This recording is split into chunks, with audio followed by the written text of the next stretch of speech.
That's right. I keep track. I keep track of these important things. This is the blanket special episode. Blanket special freeze out episode. Freeze out. I just looked at 7 degrees outside. That's not many degrees. Not many degrees. 7 Fahrenheit. Fahrenheit. Yeah, wait. I don't know what it is in Celsius. Negative 60? 20. Oh, is it 20? I don't know. I don't know. I should know. You should know. I should know. Back at home, I remember we had negative 20 something, 22, or I don't know if that's a lot or not. 30? No, 30 would be a lot, right? I think negative 44 is when they're equal. Oh. Yeah, I don't know. It's cold. It was cold. It was cold. There's ice in the garage. It's that cold. It's really cold. Yeah. This is Kentucky, so I don't even know what's going on up north now. Boy. Weather update. Aiden said it was colder to the south. Oh, really? Or that's where they got the snow or something. I don't know. Oh. Maybe. So we're starting with January weather update. January weather update. I'm not sure if that's terrible storms. We're all going to die, basically. just watch the Weather Channel. We're all going to die. We're not. This is not. It's not accurate. We're all going to be perfectly fine. Everything will be fine. Everything is fine. Everything is fine. You might be slightly cold. Thus the blankets. Thus the blankets. Right. I was think about the experience of our life. We have an opportunity to wear shorts and t-shirts and then like flip-flops because it's just super hot outside. And then we have an opportunity to basically like bundle in, even inside the house with, you a comforter and like me a super thick, whatever this is. And, and there's this scale. Right. And that's life. The joys of living in whatever zone we live in. Yeah, I don't know. It's not as cold as Ukraine. That's the important part. Yeah, I bet. Yeah. I probably still have trauma left over from being cold. I think I do. Because anytime I think the coldness is coming, like my body like tenses up and I'm like, oh my gosh, do we have shoes and pants and warm hats and warm jackets? And the kids currently don't. And so I'm like trying not to be stressed out. That's so funny that's where you go. Because like growing up, it was always, oh, there's snow in the forecast. Go get bread and milk and eggs. It was always bread and milk and eggs, which is the things that don't last. You're a privileged white man. Right. We had no bread and milk and eggs. It's not water and, rice and things that are going to last should you be snowed in for a month. Yeah. That is a privilege. That is a privileged thing to even think about. The fact that you can go to the store and get bread and milk and eggs. I realize that. Do you? I do realize that. Do you, punk? Do you? I think somebody's borrowing into a blanket. That's what it's here for. So the topic, I don't know if this is, we got a request. Special request. A special request. And then I had to think a little bit of what we're going to say about it. And I'm still not quite sure, but, hi. It's okay. No, you're fine. You're fine. You don't have to be scared. You can't just go gallivanting, though. The youth. Clearly I can. You can't stop me. Talking about who can and can't do stuff. Yeah, sure. Right. So the topic is magic mushrooms. Magic mushrooms. Wow, that was a good leap. Very good jump. Yeah, Haley, good job. Your little chirps? I think it was like a thank you. So yeah, mushrooms. Mushrooms. And so yeah, Fun guy. What? Fun guy. Yeah, after I got a request, I was thinking, what could I possibly say? But then I'm like, obviously there's things to say, but I'm like, but why am I not sure what to say? And then I realized. I blame the mushrooms. Shut up. And then I realized, and maybe this is the wrong start, but this is the start, that everything that happens on mushrooms in the retrospect, post, the next day, let's say, when you look back at it, everything is just so clear and so truthful and full of, I already said clear, so full of clarity that like your no words need to be spoken. Do you know what I mean? Yeah. You know, when you're in that moment of just pure knowing and conscious awareness, maybe not during the mushrooms, but definitely post mushrooms. Even during it, things are weirdly clear. Some things are weirdly clear. It depends when during. Maybe. Yeah. So to begin with, maybe we'll talk about our thought process on mushrooms before mushrooms, and then during mushrooms, and then maybe this overall, Right. or even during. I know during has the overall, but still incorporate the overall. Yeah. I mean, before I had no idea. I mean, the best I could do was, well, I've done ayahuasca, and that's the only other psychedelic substance I've ever done. So something like that was my guess, because I had no idea. You know, I'd read stuff, and it's different, and the actual process that goes on inside your body is different because it is a different substance. Different But than ayahuasca. yeah, something connects to this molecule and this and that, and I don't understand any of that stuff. But Yeah, so I don't. I don't know. Scientifically, I have no clue. It's it's psilocybin and mushrooms versus DMT and ayahuasca, which means something to smart people and drug dealers. But I don't know. I don't think this is again. I do not think this is a drug. This is not. I don't know. This is not like a recreational drug. I wouldn't understand anybody who does this for the fun of it after doing it. I mean, maybe we should start with that. It's interesting. It's the first time I did mushrooms, I'm like, oh, this is like 15 years of therapy wrapped into 4 hours. Because yes, there are visual side effects, and those were in fact more pronounced than the ayahuasca. Things were moving and breathing, and I say moving, it's sort of like those optical illusions where like you look at it and it's all those different patterns, and it looks like it's moving, but yet it looks like it's never making any progress. That's how the things move to me. And yeah, that's all cool and neat and fun and everything, but what struck me was how introspective I got. Just with my eyes closed, I could. It sounds bizarre. I could like see my thoughts. I could just see my thoughts, and I'm like, oh, I could trace down all the things I could feel. I'm like, oh, I'm feeling this. Why am I feeling that? I'm feeling this because of this, because of this, because of this. And we've talked about before. Get down to the why, dot dot dot. Because you're dying alone, and that path was just so clear for everything I was thinking and feeling about where this is coming from. What's the pain body? It was so clear, and that's hard for me sometimes in my high functioning state. But I can't not do it when On I'm mushrooms. on mushrooms. Yeah. Yeah.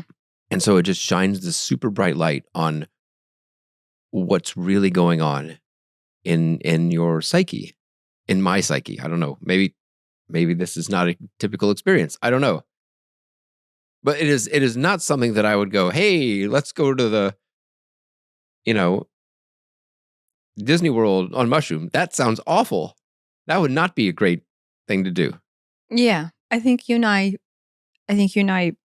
said that it's not an escapist drug. No, it's the opposite of an escapist drug. Yeah. So if like people think about like drinking a glass of wine or exercising or if you're trying to numb yourself out and not feel, mushrooms are not the thing for you, because they heighten your awareness of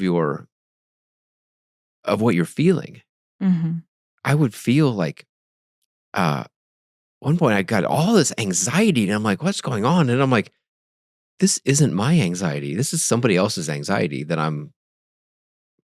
And it's anxiety and whatever it is, it's with a history. It's not like, I know it just sounds bizarre without having experienced it, but it's like, it's not like acute, now I'm anxious. Even now I'm anxious and I don't know why. It isn't that. It's, I have this, it feels like years of anxiety. It feels like there's anxiety and it's, or fear or whatever, and it's got this history to it that isn't mine. It isn't mine. It was weird. It was like I picked up, maybe it's a past life, maybe it's somebody else's, I don't know. But I picked up or tuned into that. And it's like, oh, this is here. The medicine has given me this opportunity to feel this. It's not mine, but I get to feel it. Okay. And once I realize this isn't mine, it's like, oh, there's no reason to hold on to it. Because otherwise it just sort of sits there, like intensifying. It just sort of builds up until I'm like, wait, I'm super anxious. Why? Yeah. Do you think, in the long run, can you look at anything as yours?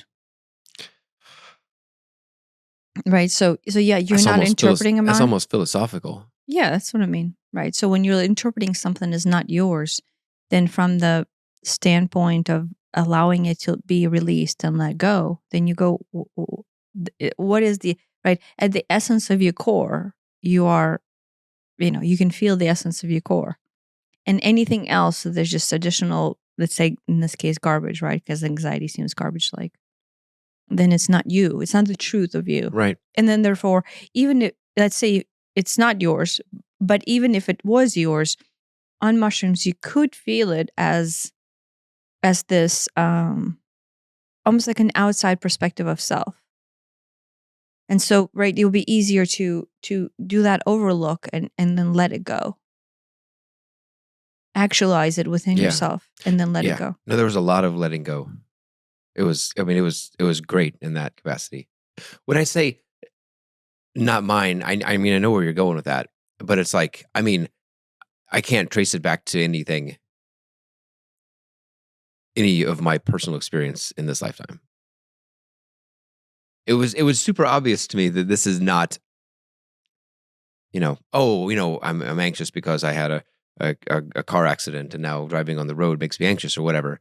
It's like, I'm just anxious for this thing that I can feel.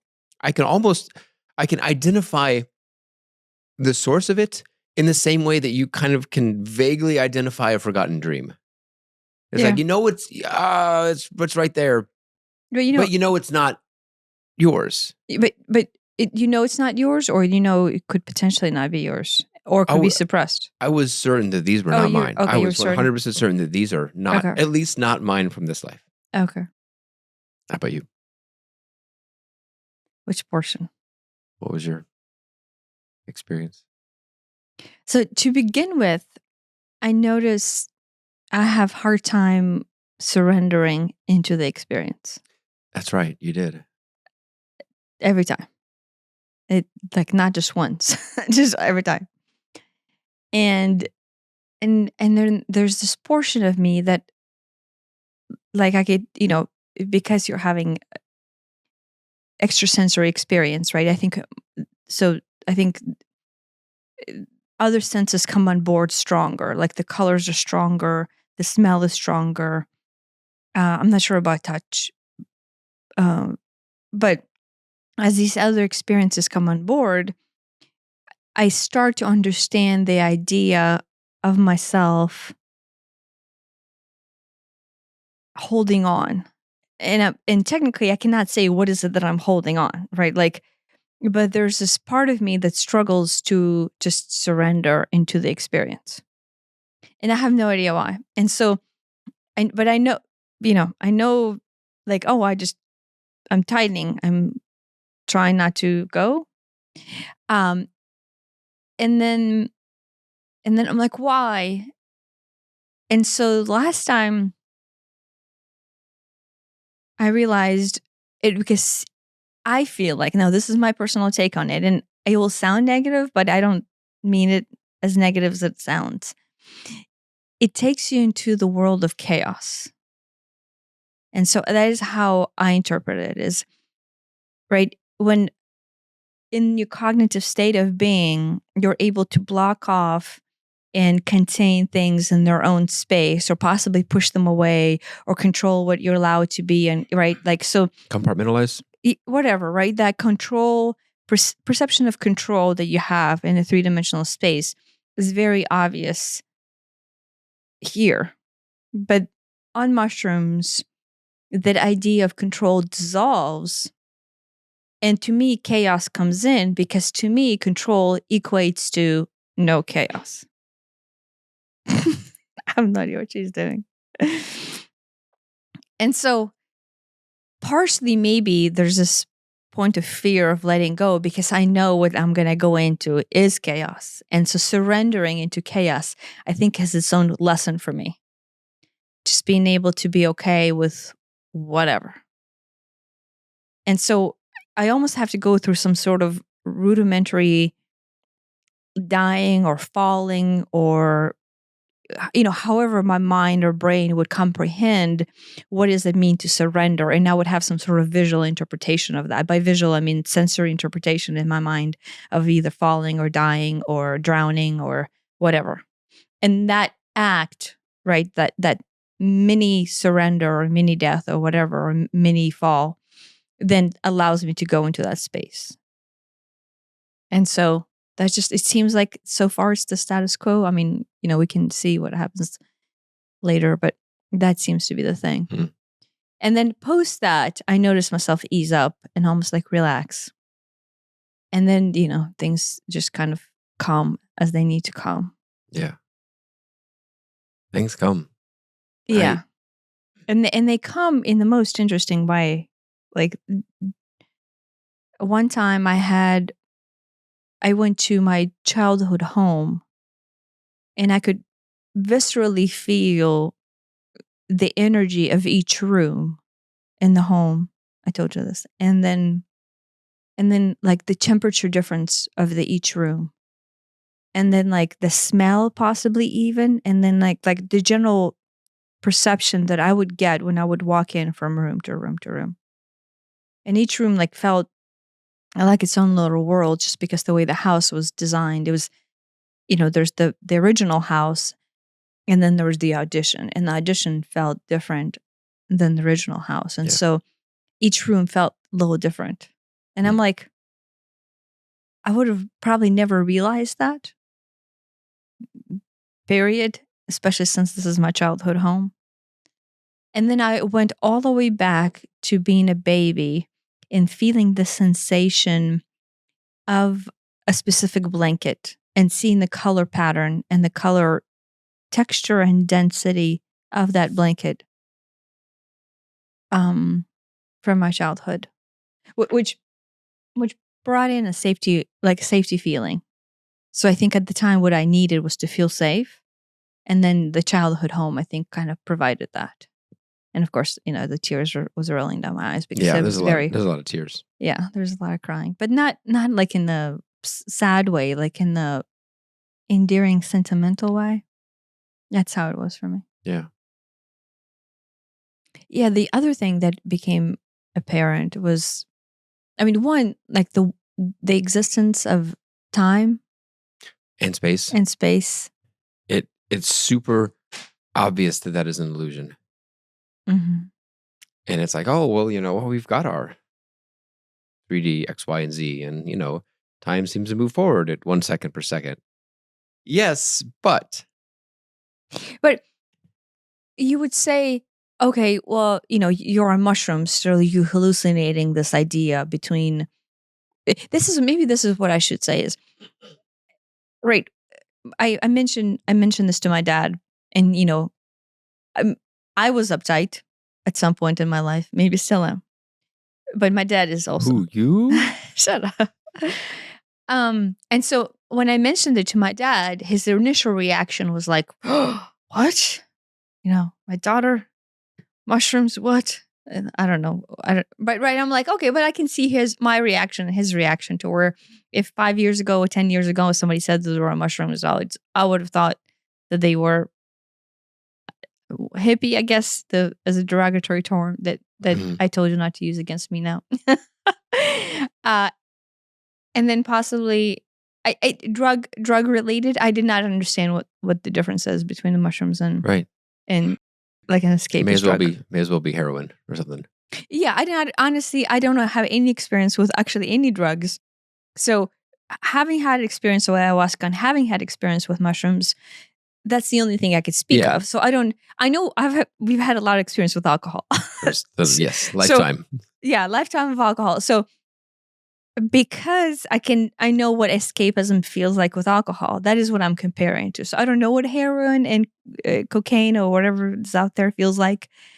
I would assume I would bunch them into the alcohol category, but I don't know. Yeah. But mushrooms is not that, and ayahuasca is not that. Right. And then so there's this.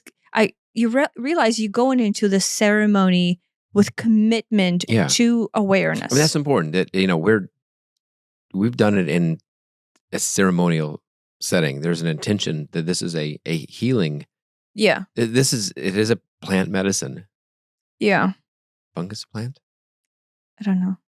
We'll call it a plant medicine. Yeah, no, but when I go into it, my intention is please allow whatever needs to come up. Yes. And then at times I also say, go easy on me. Because the first time was a little hard. And so because of that intent, what you and I are wanting to get out of it is I just say honesty. Let me be honest with myself. And if I am holding something back from my own thing, just allow that to be obvious, right? But I don't know if you had intention, if you did not have that intention, if it could possibly go in some other direction. I don't know. No, and I know there are different strands of mushrooms out there. So obviously different strands would do different things. I assume. We have only tried one. So I don't know, maybe we can do a follow-up whenever we have like 10 years worth of mushroom experience. Right. It is not something I want to reach out for and go, oh, guess what? Let's just do mushrooms. You know what sounds fun? Yeah. Then this is like, and last time I was actually hesitant because the time before was very intense. And I'm like, oh my gosh, I'm still trying to unravel and recuperate the previous time. And so, right. Oh yeah. And so another thing that it becomes obvious, obviously the space and time is fake, an illusion. Yeah. The existence of us as a human body and like what it means to be human is an illusion. That becomes very obvious. Now I already know that and feel that from all the meditation that we do. Mm-hmm. And through my channeling, I'm already very familiar with that. But on mushrooms, you almost can't escape that as truth. Like that truth is just so apparent. Yeah. It's the difference between, yes, I know that, and yes, I believe that, but yet, maybe I don't feel it in a primal sense, but you certainly do. Yeah. On mushrooms. I certainly do. No, I feel that in a primal sense, period. Especially if I'm channeling. When I channel, that really comes out. I know. I have it too. I have it. And Mommy, you're not acknowledging me. Yes, Mommy wasn't acknowledging. You're beautiful. No. And so on mushroom is just you almost it kind of, I will say this, it almost feels like it smacks you in the face and he's like, here's the truth. Yeah. And guess what? Deal with it. Right. And then however you want to adjust your living or your awareness or your way in life, depending on this, that's up to you. But this is the truth. Yeah. Yeah. And so, yeah, maybe because to me and to us, we weren't, we already knew what the truth was, prior to mushrooms, that it wasn't a shock, but maybe it would be a shock to some people to experience that like net difference between time, like believing that you are this body. Yeah, there is a big disillusion of the ego self on it, where it's like, oh, there is a very obviousness to the unity of not just every person, but everything. Mm-hmm. And not just living, quote, living things, but yes, I am the same as you. Or maybe like a different facet or a different like ray of light out of the one source. I'm one and you're one, but we're all connected to that one source. But so is the cat, and so is the blanket, and so is the rock. Yeah. Yeah. Which I understand would sound like a raving lunatic to, 10-year ago Elliot. But it just from my own meditations, I already knew that, but it is inescapable on plant medicine. Yeah. And, after coming out of it, it's weird to go back into like 3D. Mm-hmm. And then because it's almost like the old ways of your being, like the old ways of your thinking almost like cease to exist. Right. Like a cease, or like almost can't hold space. Right. Like Because you it's like, can't oh, hold space for I used to either think like this or feel like this or act like this. What was that about? Yeah. Why? I don't want to do that anymore. That doesn't make sense. It's not that doesn't make sense. That doesn't serve me. Maybe that's a better way to word it. Yeah, it doesn't, but at the same time, it doesn't make sense anymore. You realize, one, it obviously does not serve you, but two, it's like, what is that thought even is? You know what I mean? Yeah. A lot last time when we went out afterwards, I saw other people, and I'm like, there are other people. Those people are other people, but I can basically tell you that they're really not. Right? They're kind of we're just all one. Yeah. And we've all got our own special. We're all messed up in our own special way. Yeah, there's that too. Yeah. The first time we did it, what was so obvious to me was how much weight I put on other people's opinions. It was just like, oh my gosh, just everything just kept being reinforced from different directions, different experiences, and it would turn into some sort of, I don't know how to describe it, other than it was like, oh, the whole, whatever was being crafted in my mind, transmitted, I don't know, in my mind, was for the sole purpose of showing me how much I really care about everybody else's opinion. Yeah. And I'm like, I thought I've made pretty good progress on that over the years, but oh my gosh, I still have a good ways to go, because it's like for just the dumbest stuff. And I don't even have anything in particular. It was just like, in general, even though it feels like there were like almost specific, I don't know if examples is the right word, almost like scenarios would play out Where you were shown that you care. where I was shown how much I care. And again, it's super obvious to me. Oh, I really care. Oh, I care. Dying alone. Yeah.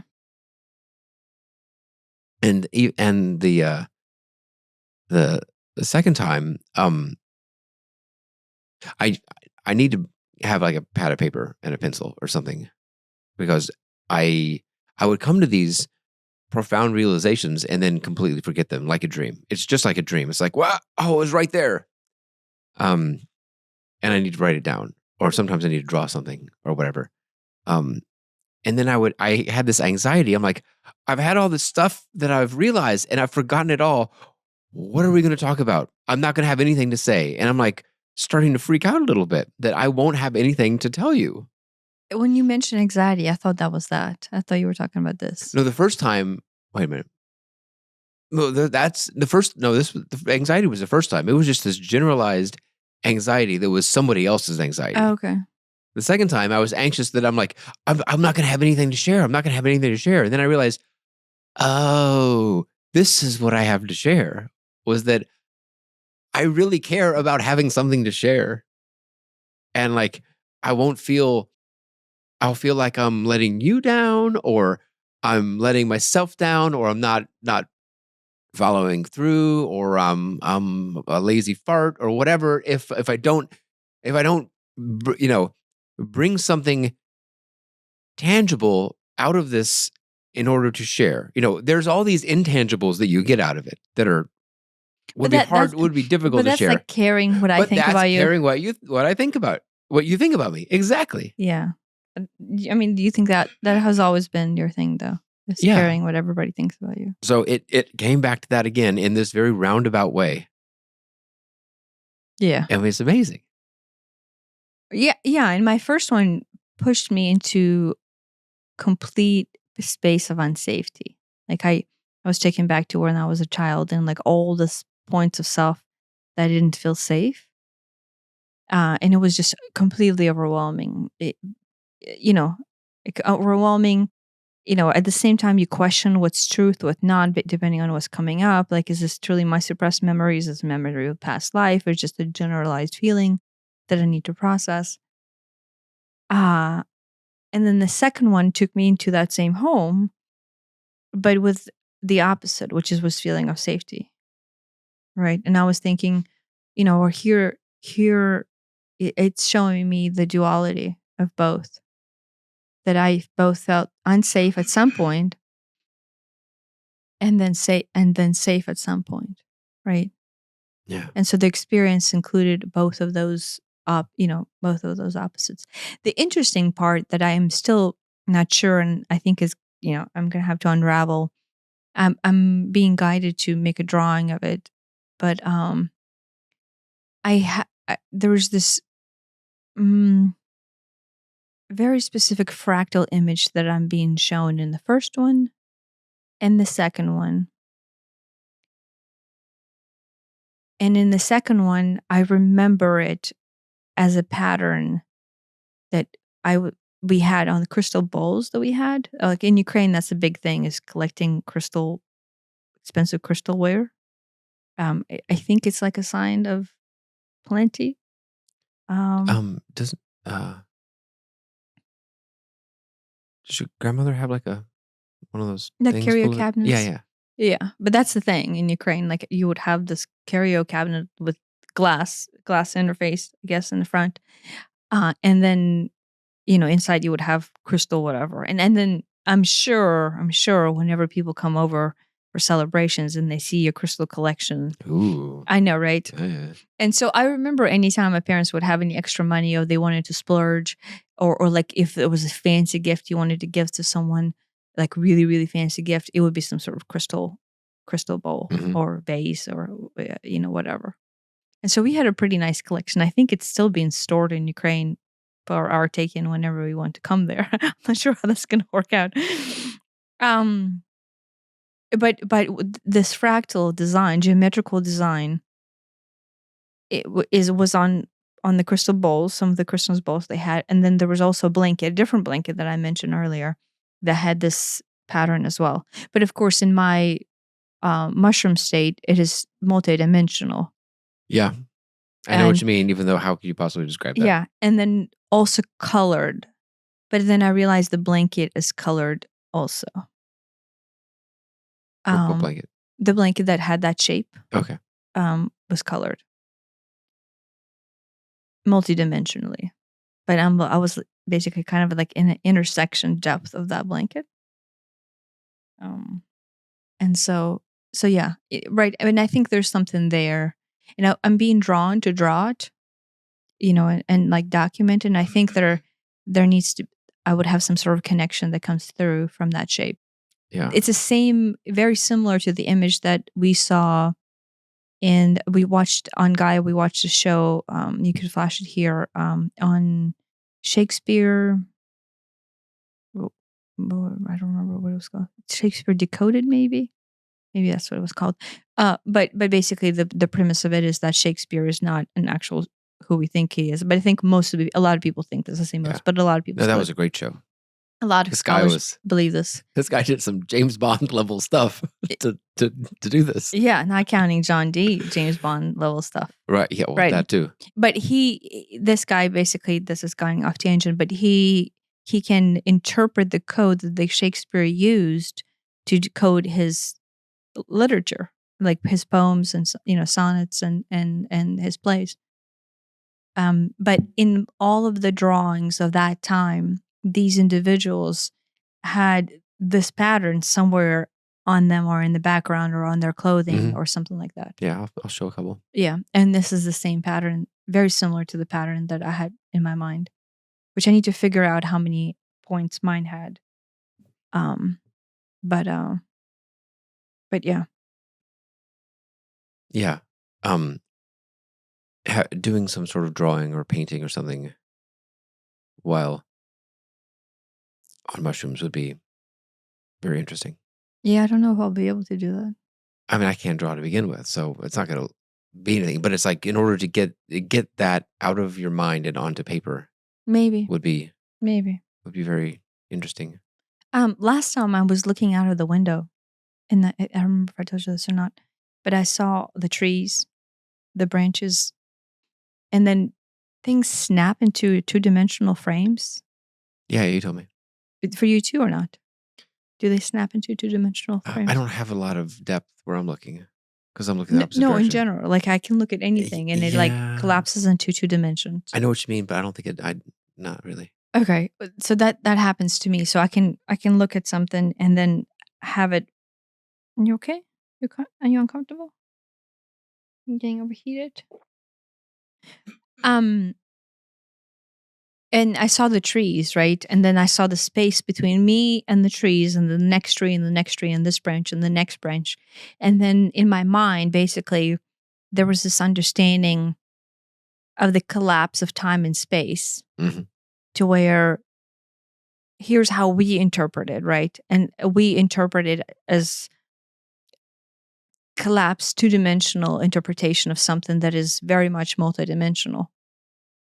And then of course I'm seeing it in within the spatial awareness of just distance between me and the trees and within each branch, but I'm being shown the idea that just like we interpret the space between the branches and the space between the trees as linear space, so then the space in actuality is interpreted in this ever expansive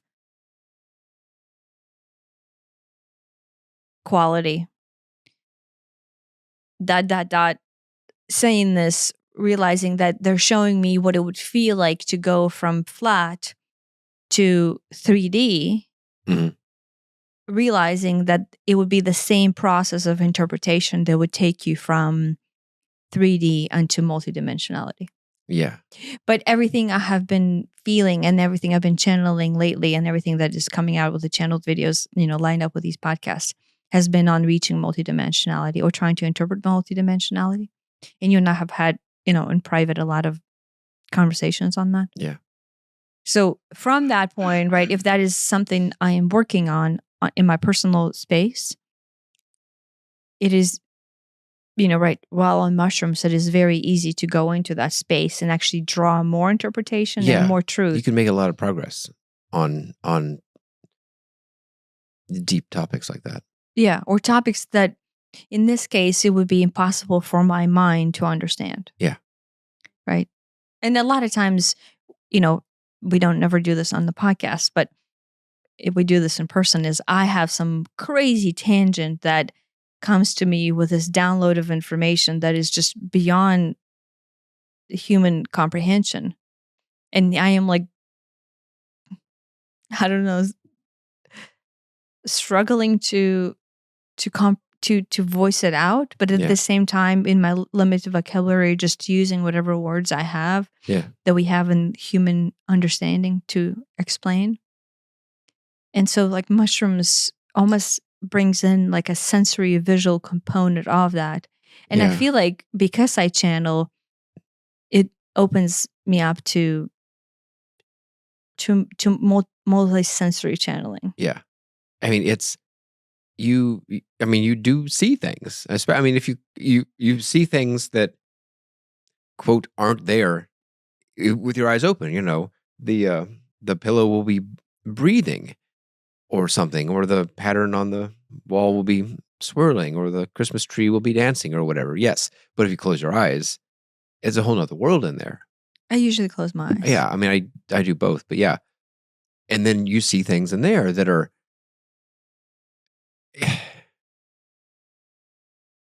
I mean, in a sense, indescribable. It's like,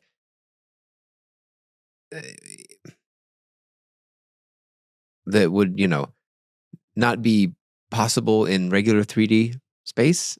Yeah. I mean, how Yeah. can that, how can I even word that? Unlike ayahuasca, I think magic mushrooms have a lot more coverage, right? So whenever you see people like do art or try to do art that represents what it is like on psilocybin, it is not inaccurate, right? Yeah, I know where they're coming from with Yeah. like the The rainbows symmetries and the yeah, yeah. any of that quote hippie art. It's like, okay, I know where you're coming from. Yeah. Except that the nuance that comes along with the image Right. is much Because more. you feel it. You feel it. It's like, yeah. yes, you see it, but then you feel it Yeah. in a way that's hard to describe. Yeah. Last time I felt I felt like energy moving, but then I felt like it was in a specific quadrant of my space, which is right. I know that's Right. weird. So then I'm like, and then I'm cognitively go, wait, why is it in this quadrant but not in that quadrant?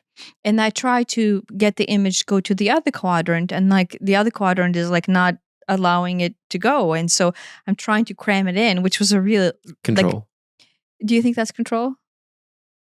Sounds like it. Me trying to get it into the other thing, or this quadrant is staying separate? You trying to force it from one to another.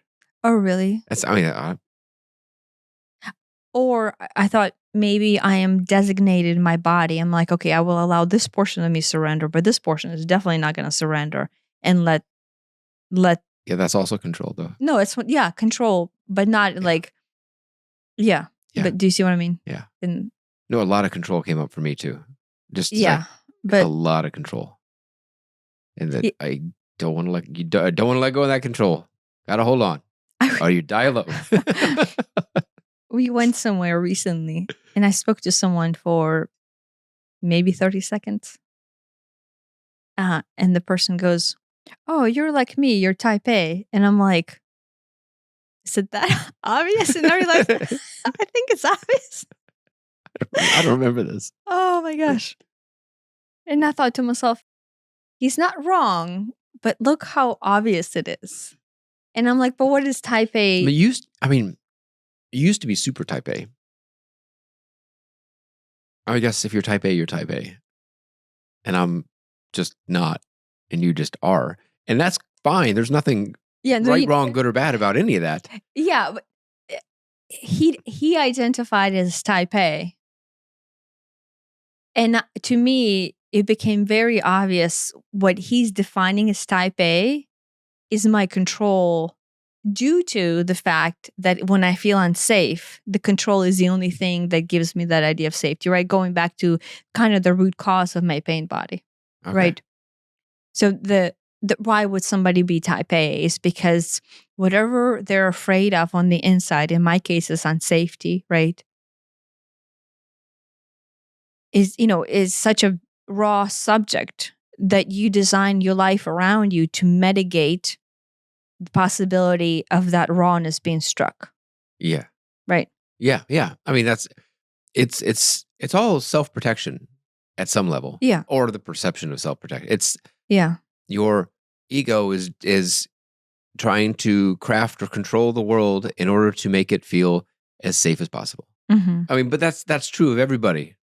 Yeah. That's the human condition right there. Yeah. Human condition. But in my case, everybody's got their own flavor of it. Yeah. In my case, the flavor is, well, how can I do that? Oh, I can just make sure that everything is done right. And I can make sure everything is clean. And I can make sure that everything is tidy. Sure. What's tidy? No, it's organized. There's a word for it.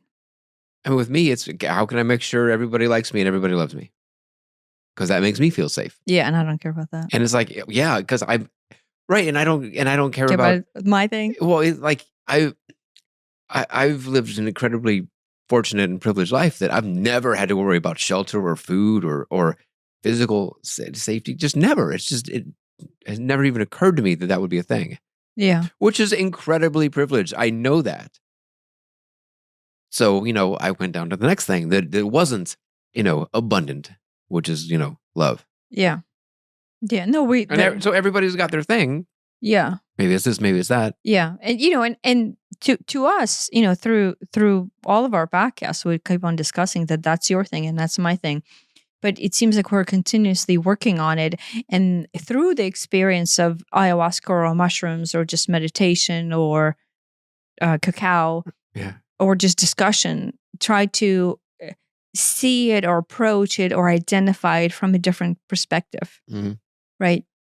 And then almost like unravel it. Like how many layers deep is it buried to where you can start to unravel Yeah. it more and more and Yeah. more. And I have said that after my visit to Delphi, I don't feel that innate. It used to be really bad to the point where I remember I told you that like my whole body would just lock up and I would go into almost like rage mode in order to try to offset that feeling. Yeah. And now it's not as prominent. But obviously, doing mushrooms or just somebody saying that I'm type A, it kind of brings that idea back to where I'm like, okay, well, here's how I'm coping. Still trying to squeeze that idea of unsafety onto this particular situation. Yeah. It's still, I mean, that's the same thing. I find that it's still there. My thing, it's still there. Yeah. It may always be there. I don't Yeah. know. It's It just probably will. how But it's, how do I react to it? How do I interact with it? Do I let it take over and control my thoughts and actions and everything? Or is it am I aware of it and I'm like, okay, well, there it is again. Isn't that neat? Mhm. But it doesn't need to, drive everything that I do. Yeah, you just become aware as it happens. And that's so yeah. I think that's the stage where we're right now is that awareness maybe is not 100% there, but it comes in. It comes in very Yeah. quickly. And then you can make cognitive choice. and you can actually be more comfortable in situations that would be unsafe for whatever that flavor is, right? I am more okay now than ever before in my life with somebody not liking me. That's okay. That doesn't really matter. It may still be slightly uncomfortable. It may still be like, The physical response. the physical response is, this goes against 40 years of basically training myself that people liking me is the most important thing in the world. Mm-hmm. But it's like, no, it's really not. Me liking me is much more important than anybody else liking me. Yeah. Yeah, that's something that came up on mushroom was like the first time we did it was like how much I did not like myself. I remember thinking, oh, I suck ass. I don't remember anything in particular, but just like, I don't even know. I came out of it thinking that. I afterwards, I didn't think that. But to begin with, I'm like, oh, that's terrible. I'm just terrible. Not like in a self-deprecating way, but I do.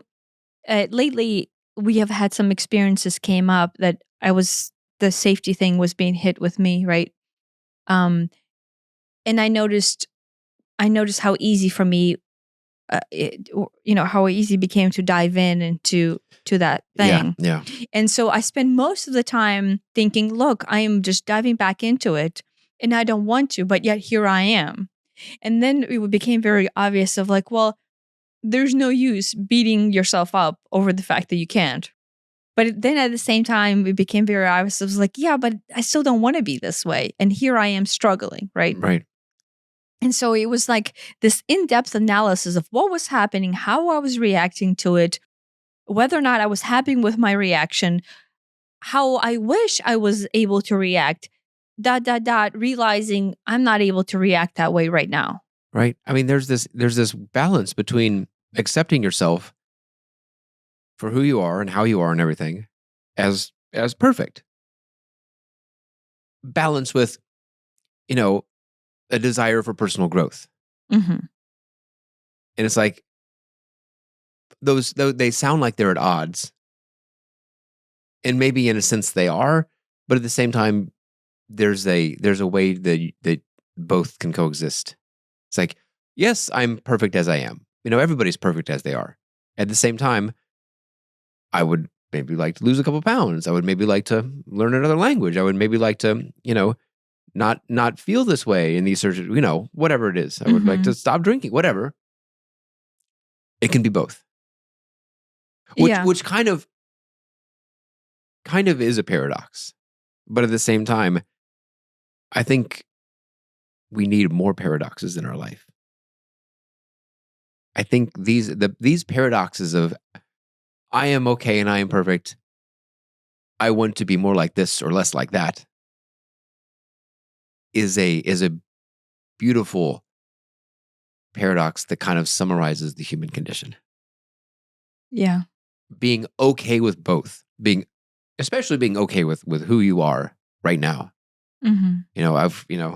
Here's all the great things about me. Here's all the things that maybe I don't like about me, but all of those are me, and that's cool. And maybe I can make the great things better and take the not so great things and make them better. That's cool too. Yeah. I think we've been working a lot on that over the Yeah. last couple of weeks. Yeah. Just this That idea of weird. It's a duality, but at the same time, it's not. They're interlinked mm-hmm. in a way that it's hard to articulate. Yeah. But I think there's really something there. Yeah. You were talking about what you were seeing out the window. From where I sit, there's these what are those rails called? Banisters on the staircase. And so there's some on the close side and there's some on the far side. And then there's the door that has like a little grid thing on it. What are those called? The French door? Or? Yeah, I don't know what those things are called. And then outside of there's trees. And so I guess in as much as you have those different layers, I have, first row of banisters, second row of banisters, third row of the grid in the door, in the windows, and then trees. And the way that they line up, like it will block out, one eye or the other eye. And so I will see the trees outside through only one eye or only the other eye. Some trees, right? And just normally it doesn't look weird. We're used to that. We compensate for that. Just our minds compensate for that. On mushrooms, it looks a little weird. And it's like it became really obvious to me that this was like this metaphor of everybody does there's more than one way to see things. Everybody doesn't see things the same way. And I was just like looking out the window, like closing my right eye and closing my left eye over and over and over and like blocking it off and blocking it off. And I've always known this, but my two eyes have different like color temperatures. And like I see things just warmer out of my right eye and cooler out of my left eye. And so it's like, oh, this part of the sky is warm and this part of the sky is cold. And it's like it was bizarre. And really, Do you notice it? it was bizarre to really notice it. And it's like right now, if I sat down, I would notice it if I tried. But on mushrooms, you can't not notice it. But it was just like, oh, there's more than one way to see. I'm sitting here looking at one thing, and I can see it in two ways. Mm-hmm. Imagine, times everybody else, times their two ways. That's a lot of ways to see it. I guess it's plus, not times. But yeah, Do you in my maybe it is times. this times? Do you remember in my channeled video, I attempted to have that discussion with you afterwards, and I know you roll your eyes at me internally whenever you try to listen. Whenever I exit a channeling space, just because I have so much going on and it's so overwhelming. But there's like this, an hour worth of like information and clarity that comes in, and I just want to, I guess, share it. But it's like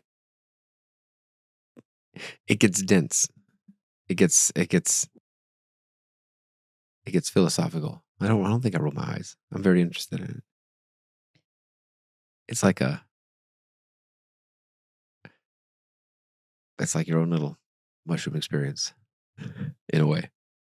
Yeah, but right, if anyway, so whether or not you roll your eyes or not, I feel like you do, just because I realize that the scope of this is so I don't much. always follow it. Yeah, It doesn't always make sense. the scope of what comes into my being and the knowledge that comes in is so vast, but yet I'm getting in these little tidbits of information, and then like to me, it's the most revolutionary thing ever. So I obviously want to share it with you. But then I realized, okay, well, conversation can't really go anywhere because here I am ranting like a lunatic. Has nothing to do with mushroom. This is just like me channeling for 2 hours. This is just a Tuesday. Shut up. No, but whenever I channel, my goal with each segment is to take on a tidbit of information. This is the way I see it. And then basically that tidbit will come into my being, and then they will extrapolate on it in a very unique way. In fact, very specifically designed way, right? So it's like imagine a point coming in, and then there's this immersion right into that quadrant of space, right? Yeah, I mean when you channel, you'll end up doing like 3, 4, 5 in a row, but they're all related to the same theme or topic. Yeah. Yeah. But right, like which I only within the last 6 months or so, or maybe a year, I realized, I would sit down, and when I do a channeling session, everything comes in within this topic, and everything will be related to this idea, right? She said, well, she's looking a little cranky. Right, but I would give him the most amazing amount of credit, because for me to take an idea and then be able to see it and feel it and then dissect it, I just don't have the mental capacity for that at all. But then too, the breadth of knowledge that comes in that is behind the channeled information, right, is just so impressive that, Yeah. to me, like, I don't think I would be able to be where I am right now in my life if I didn't have the channeling feed come through and then offer me perspective on something. Yeah, I know what you mean. I mean, both from your own video when I was talking about it, and then my own experience with that. It is Me discussing the channeled stuff with you. Yeah, and then my own experience. I don't record any channel stuff, but I've gotten stuff that way before, and it is profound. Yeah, right. It is. My Come on, not to attack, just to go CBCB. My mind would not be able to draw these type of perspectives, right, and nuances, Connections, or even like interpretations of things, right? But in the last session, or the last there were 4 videos, which I think one of them already published, but then 3 more coming out on Saturdays. link in the show notes. They started talking about integration of multidimensional perception into our current state of dimensionality, right? So I will not call out numbers. I think it would be wrong to go, oh, this is a 3-dimensional space, and then there's a 4 and a 5 and a 6. Like, I think that would do disservice if I start quantifying them right now, because current set of definitions in the scientific community or in the metaphysical scientific community are wrong, or maybe convoluted. But what they started talking about was one of the videos was multidimensionality in one aspects comes in the idea of perception, which I say this, so let me know if like you will lose me, but that is what you're talking about, that we don't understand that multidimensionality ... equates to perception. Like we are, I don't know, maybe some people do, but that is not something that most people talk about or tie in together, right? But that idea that one concept, right, can have multitude of perspectives within it. That one ray, right, can Yeah. be interpreted, which is the words that they used, is that one ray of information, of one ray of experience can be interpreted by you through this angle, and then somebody else through a different angle, somebody else through a different angle. So your experience with mushrooms on the banisters, and then the glass, and then the outside, was basically the picture of that. Yeah. I mean, and I haven't thought about it before, but it's like, in a sense, it's very similar to yours, but yet custom to me. You had different, things that are different distances from you collapse.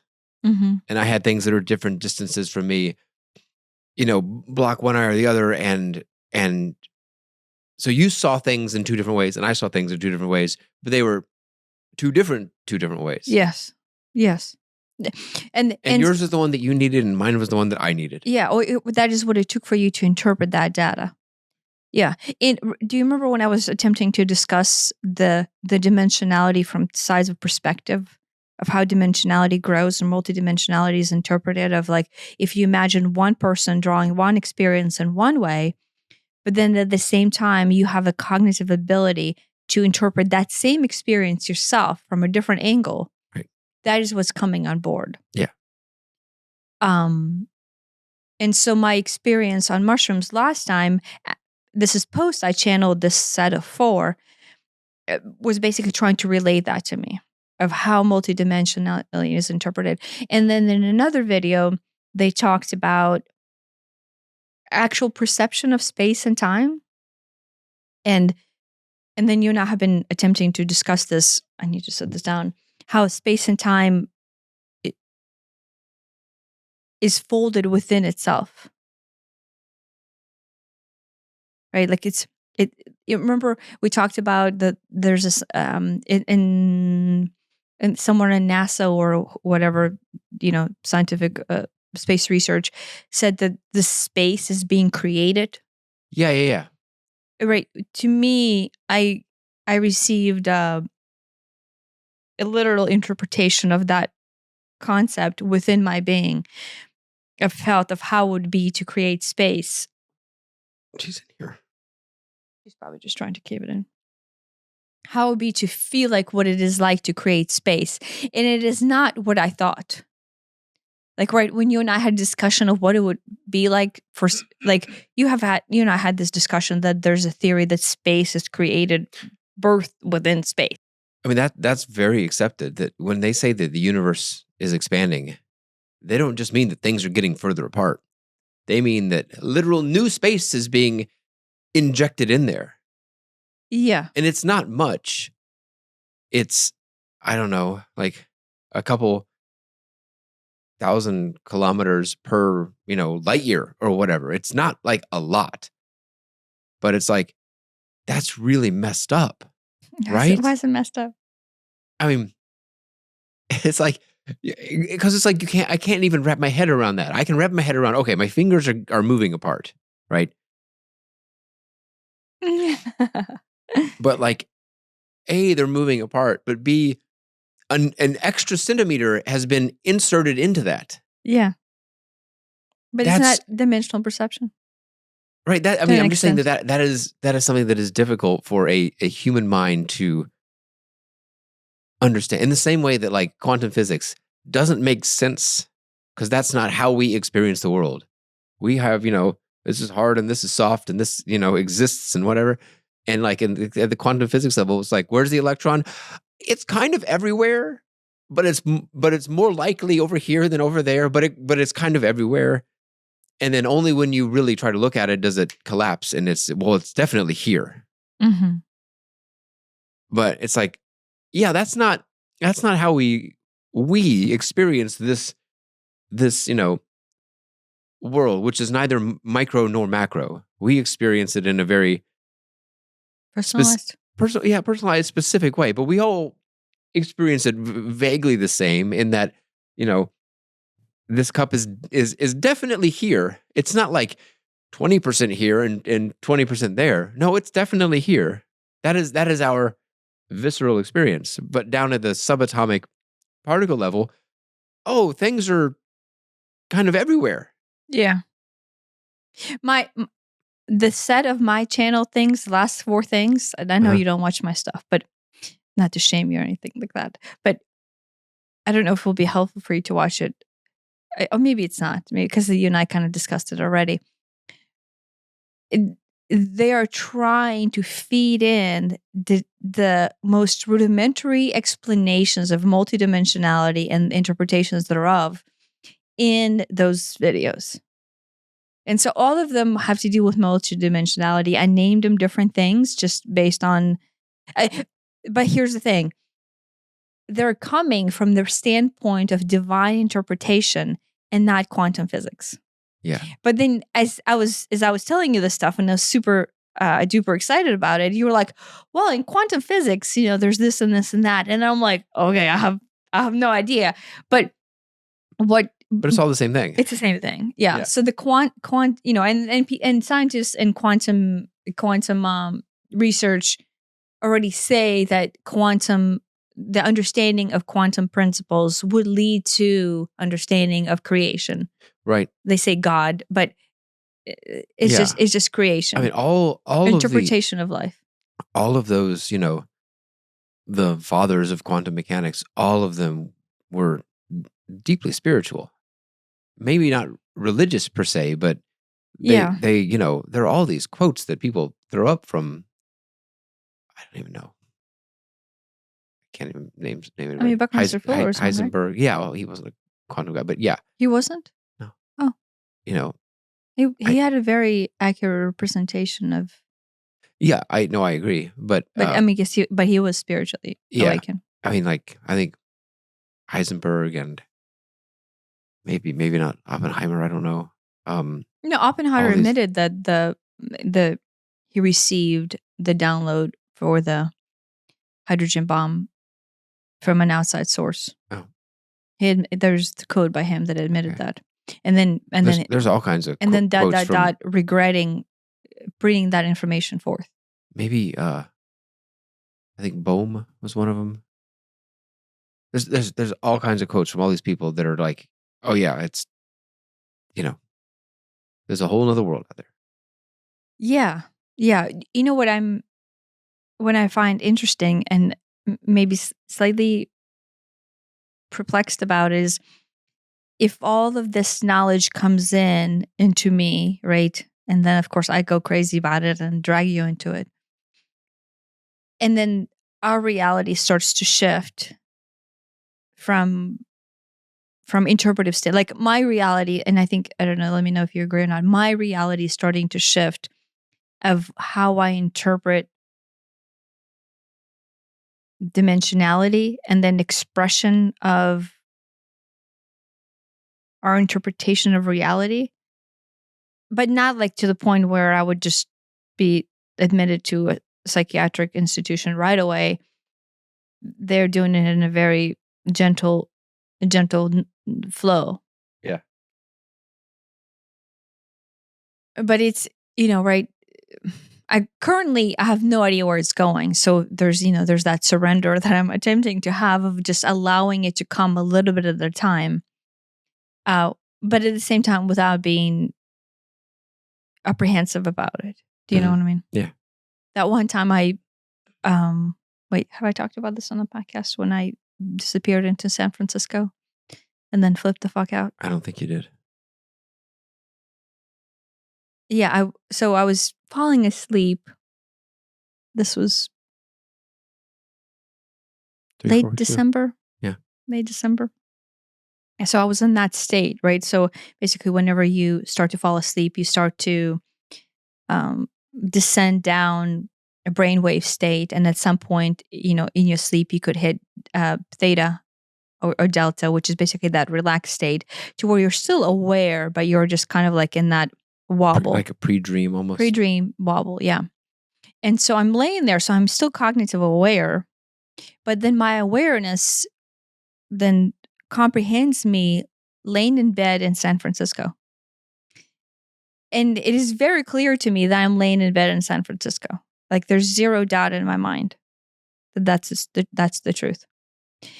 And then I lay there, and the cognitive aware part that is still interpreting three-dimensional reality here in Kentucky goes, well, no, the cognitive part that is interpreting something other than that truth gets stirred up and goes, no, you're not in San Francisco. And then there's this part of me that goes, wait, I am in San Francisco. And then there's a part of me goes, no, you're not in San Francisco. And then I'm like, shit, I'm not in San Francisco. And I go into complete panic mode, realizing that I am 100% in San Francisco right now.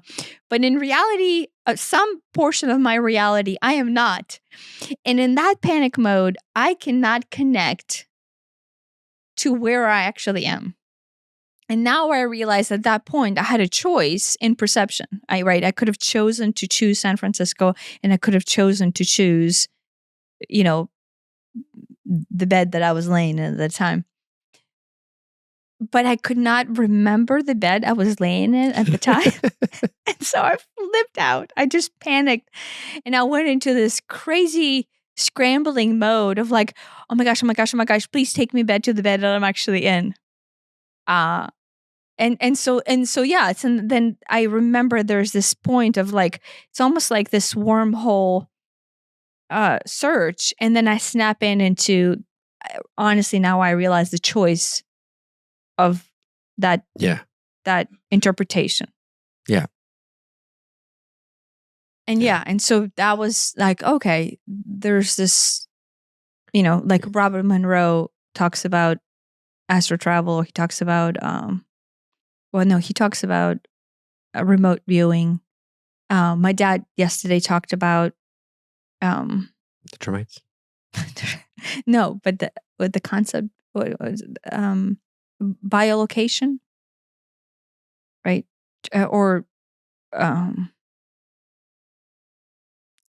There's biolocation, which is what my San Francisco experience was, or quantum leaping, which is same thing, but it's interpreted in teleportation. Okay. Right? Teleportation could be interpreted as biolocation, and it could also be interpreted as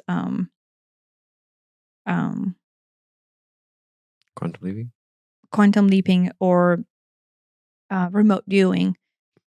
But then the extent in which you want to interpret yourself into that space would then depend on your ability to electromagnetically carry the wave into space, or just carry the consciousness into space.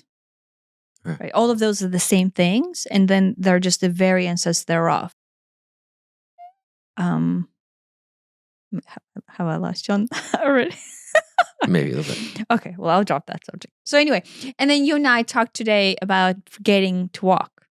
Yeah. Yeah. Well, I mean, there's something about sleep which makes us, at least temporarily, upon waking, forget who we are, where we are, what we are. Our cat, Lyra, she'll wake up and just go, meow. And she'll be like, wait, okay, I'm a cat. Where am I? Yeah. And I'll do that too. There's a delay between a consciousness coming into this interpretation. Yeah. It is very much like your consciousness, your self is when you're asleep is somewhere else outside your body.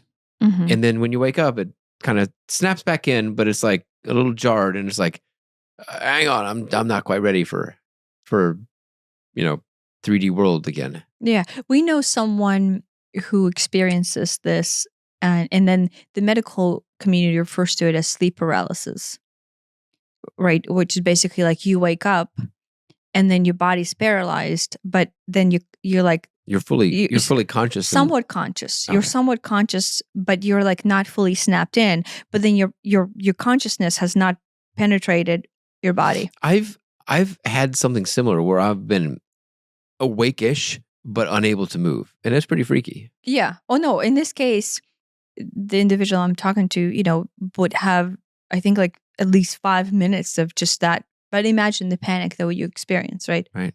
But what that is basically same thing that you and I experience, is that the choice of the consciousness vehicle that you're choosing to have has not caught up to the physicality of interpretation of that collapsed space, right?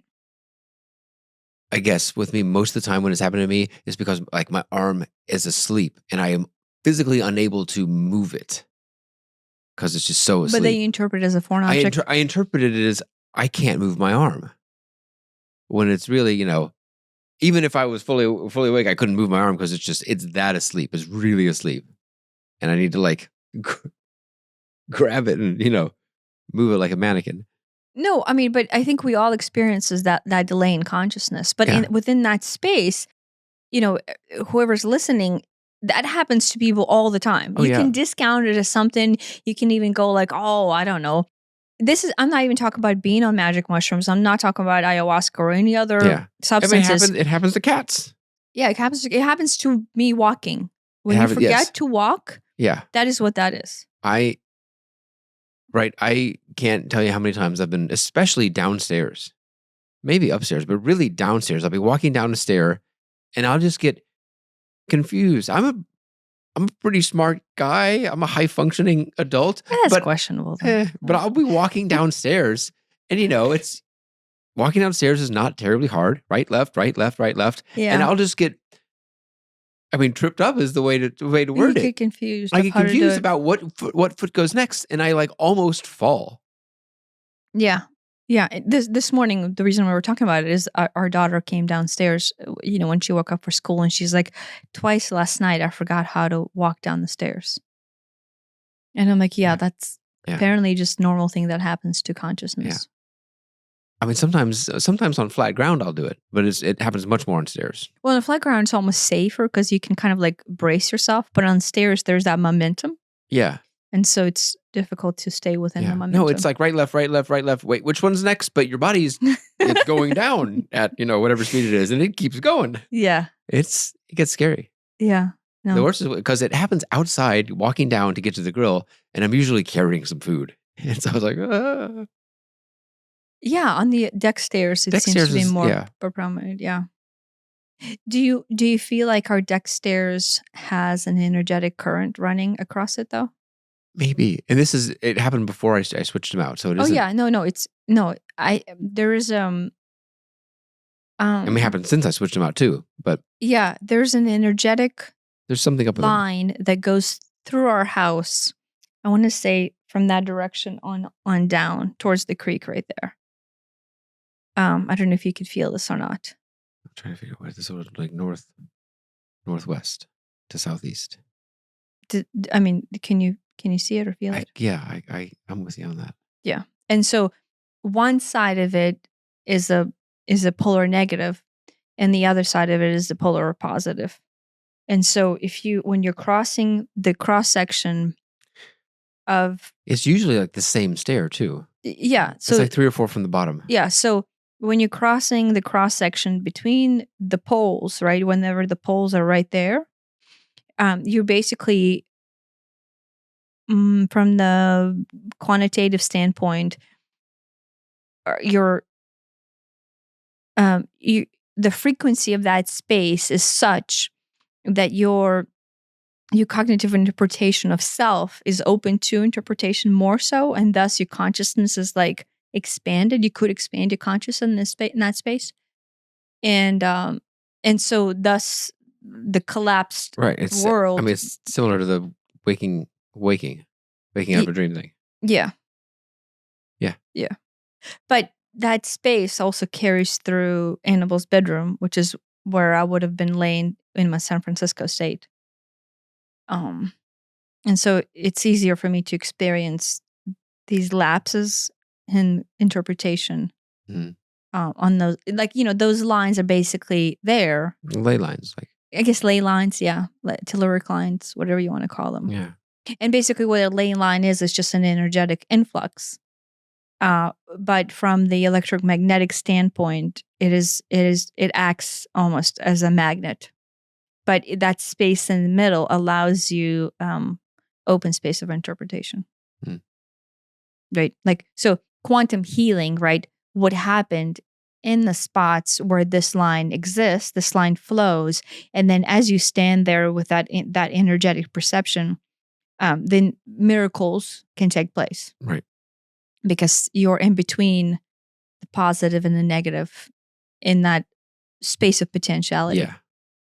There you go. In the dream that I had in Orlando, do you remember how they said that basically I can tune in, or anybody can tune in into the electromagnetic wave in the 2/3 to 1/3 collapse? Yeah. This is the same thing. It's the same thing, to where the potentiality of infinite potential, so that expansion of time and space is being held within the propagation of the 1/3 to 2/3 exchange.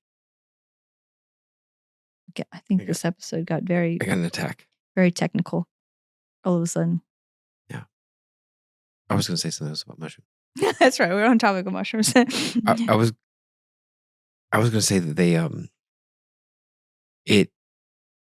it allows my mind to make connections between very unconnected things that I would never make otherwise. Yeah. I was looking at a poof pillow thing that was breathing, and I'm like, oh, it's just like a seal or a sea lion. I forget which. I'm still not sure which one's which. And I would never in a million years make that connection. You need to stop scratching me. But it was just like, well, yeah, it was just an obvious connection on mushrooms. And I realized, oh, I'm really open to these connections. I don't know if it's like lubricating the neural pathways or how that technically mechanically works, but it definitely does that to me. Yeah. No, and then, you cannot say that any of it is like, right, the interoception is somehow a hallucination, or you are on a hallucinogenics, and then therefore, right, like the idea that the information that you receive is somehow valid or truthful gets discounted because you are inserting yourself into that space through an artificial plan. And I think that should be relooked. I mean, I think there's a movement to have that rethought. Because in my opinion, and I channel and we meditate, if I can enter that space that is pure consciousness and truth in my channeled and meditative state, and the mushroom takes me into that same space, what am I inserting ideas, right? I'm not inserting ideas into the space. I'm not making crap up. It originates from nothing. Yeah. I mean, I think it's typically looked at as, well, it just makes it easy for you to make stuff up that isn't there. And I think what it really is it is lifting the veil, for lack of a better way to word it, to show you what really is there. Now, the visual hallucinations when you have your eyes open, I'll see that the pillow is breathing or that the lights are moving, whatever. And I'm under I know that is not happening, in as much as the light is not physically moving and the pillow is not physically breathing. I know that, I'm not under a delusion that is actually happening. I'm like, oh, well, that's really neat. It looks like it is. but the awareness that comes along with it of stuff that is greater than our regular, everyday perception. Yeah. That's what I'm talking about. Awareness, but do you think also just knowing that is the truth? Knowing, yes, that was where I was about to say. Instead of awareness, there was this. It is awareness and it is a knowing. It is there's no doubt. There's no doubt at all. Yeah. And it's not like, when you're on alcohol, there's no doubt I can drive this car. It's not that type of a cockiness or confidence. It's just like, oh yeah, I know that the sky is blue. I know that. That is, I don't need any convincing. I know that. You don't need any convincing. It is beyond a feeling. It is just a knowing. Yeah. And the thing is that everybody, maybe not everybody, but a lot of people, we watched several documentaries on hallucinogenics, and that's the common theme is, oh, we're all one, sense of oneness. The time and space is an illusion. This is a almost universal experience on hallucinogenics, right? Yeah. I would think that if everybody's just gonna, trip out and stuff, there would be a whole lot of different things. And I guess you do see, whatever I happen to quote see, maybe different than whatever you quote see. But the knowing of the connectedness and the oneness and everything that everybody seems to get leads me to believe that that's the underlying truth that is being revealed, if you will, by the plant medicine. Yeah. It is pulling back the veil and it is showing you, oh, guess what's here underneath this, what you call base reality. Yeah. Yeah. Yeah. So would recommend 5 stars to us or to mushrooms? To both. Would trip again? I mean, be careful, of course. Don't.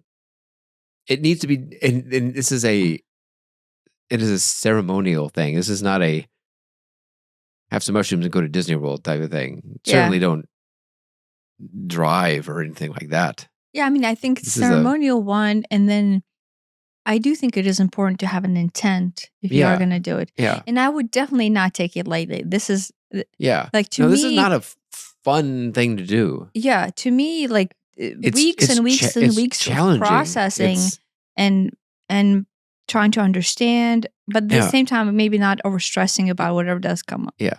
No, I mean, I'm not exaggerating when I say it is like years of therapy in 4 hours. It really is. Yeah, but you still need time to let that flow post. Yeah, it's... You know what I mean? It flows for days and weeks, if not weeks. Yeah. Yeah. So yeah, it was, I don't know, maybe this demystifies it a little bit or debunkifies it because of all the bad press that it gets. Yeah. Or maybe a misunderstanding, like, right? Because I had a misunderstanding about it. Yeah, I mean, I had always been curious. I mean, it's as far as drugs go, hallucinogenics was the thing I was curious about. Oh, really? Yeah. Because I'm like, what would it be like to have my sense of reality altered visually, especially visually? That sounds really cool. And now I'm like, okay, yeah, that is cool and all, but that's really not the point. Okay, yeah, it's neat that the pillow's breathing and it's neat that the wall's moving or whatever. Okay, that's all fun, sure. That's not the profound effect of it. Right. That's just a nice side effect. Yeah. It's mildly entertaining to go, oh, look at that. Yeah. I mean, but I would do it cautiously and carefully and oh yeah, absolutely. And under controlled circumstances. Because it is a plant medicine. That's what it is. Yeah. Like I would approach it with respect. Certainly. So yeah. Wrap. It's a wrap. Thanks for listening. Thank you very much.